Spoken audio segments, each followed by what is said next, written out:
destinations like Run of Kutch, Siliguri, and Darjeeling. In fact, Mr. Arvind Singh is the best person to discuss the outcome and to tell us as to how the desired objectives have been met and the achievements of these working group meetings have met the overall goals that we had in mind.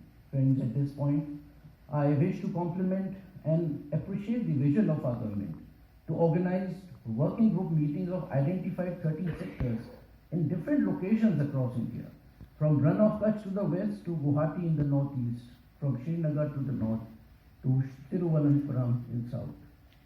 The destinations include Khajuraho, Hampi, Udaipur, Kumarapong, Amritsar, Rishikesh, Jaipur, Goa, Varanasi, Mahabalipuram, and Jodhpur, all of them being the star tourism destinations of our country. Ladies and gentlemen, how important G20 nations are for inbound tourism in India is proved by the fact that in the year 2021, G20 countries accounted for almost 60% of the total inbound tourism into India. And friends, if we include other guest countries who are being invited by India during its G20 presidency, like Bangladesh, Egypt, Mauritius, Netherlands, Nigeria, Oman, Singapore, Spain, and UAE, the figure of inbound tourism goes up to almost 80% of the total inbound tourism during that year. G20 presidency for India is also a great occasion and opportunity to promote tourism investments in our country, particularly with regard to infrastructure, including tourism infrastructure, accommodation, and aviation. Friends, it goes without saying that the efforts of showcasing India to promote inbound tourism and investments should not end with the conclusion of the summit meeting in September. The process of showcasing incredible India to the G20 world has to be ongoing and must continue beyond India's G20 presidency.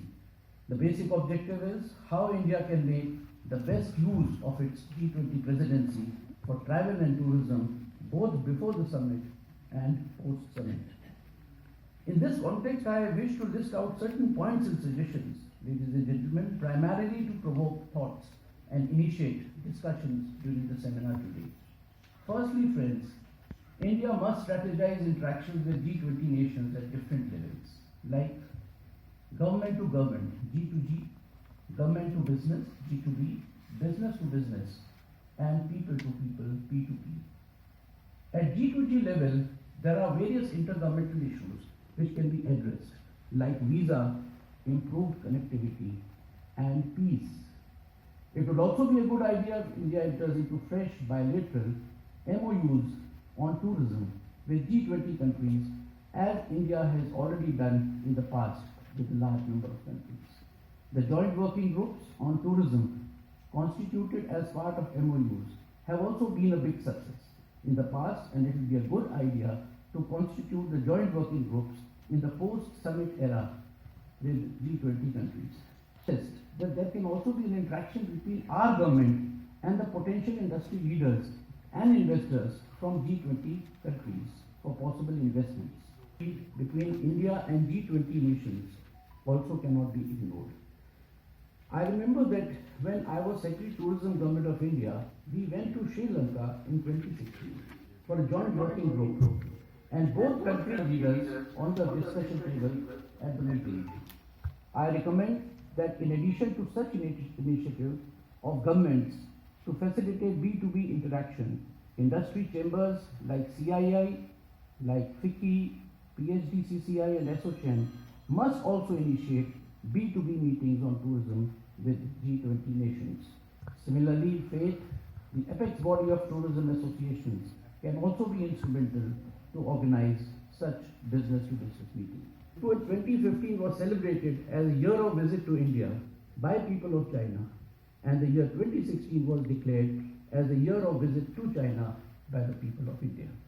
Friends, I was a witness to the positive outcome of this initiative, and I suggest that a similar model with G20 countries can be explored during the deliberations in future G20 tourism working groups. Ladies and gentlemen, I would also like to suggest some specific measures which may be considered by Ministry of Tourism. Firstly, Ministry could explore the possibility of launching an overseas Incredible India campaign for G20 countries. Secondly, during India's participation in various tourism events abroad, Ministry of Tourism and state tourism boards could also hold parallel investors meeting involving G20 nations. Thirdly, in order to ensure effective follow-up for tourism investments, Ministry could also think of creating a G20 desk for facilitating and hand-holding the potential investors of G20 countries in India. And lastly, I urge the government that they should launch the new national tourism policy as early as possible, and preferably before the Heads of State G20 summit in September 23. Ladies and gentlemen, this would not only facilitate tourism investments in India, it would also place before these nations India's commitment towards green tourism, and India will establish itself as a leading nation in the field of green, sustainable and inclusive tourism. Friends, while deciding the topic of today's seminar, we were also aware of the fact that Ministry of Tourism is planning another mega global investor summit sometime in the month of May. I am therefore sure that the deliberations during the seminar today on the issue of showcasing India as a preferred investment nation will certainly help in the forthcoming Global Investors Summit organized by the Ministry. I remember that when we organized a similar Global Investors Summit in 2016, it met with a huge success. In this context, I would also like to add that since 2016, government has brought many initiatives like 100% FDI in tourism, extension of viability gap funding, new civil aviation policy 2016, asset monetization initiative, PM Gati Shakti Yojana, and promotion of public-private participation in various tourism-related sectors. These initiatives, ladies and gentlemen, have created more conducive and more enabling environment for investments in India. I would also like to mention here that India is inviting a large number of G20 international organizations like International Monetary Fund, World Bank, and also some guest international organizations like Asian Development Bank.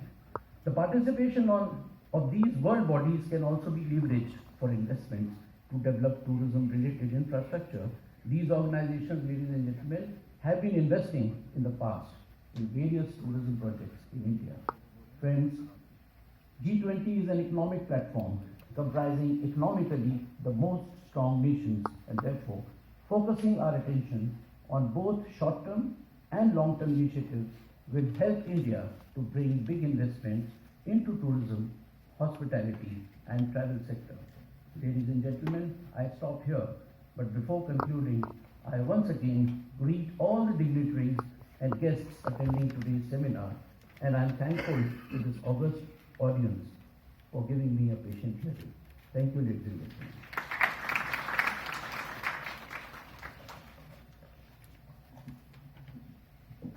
Thank you very much indeed, sir. Ladies and gentlemen, our eminent guest, Mrs. Jyoti Menon, is President of the prestigious Travel Agents Association of India with over 2,000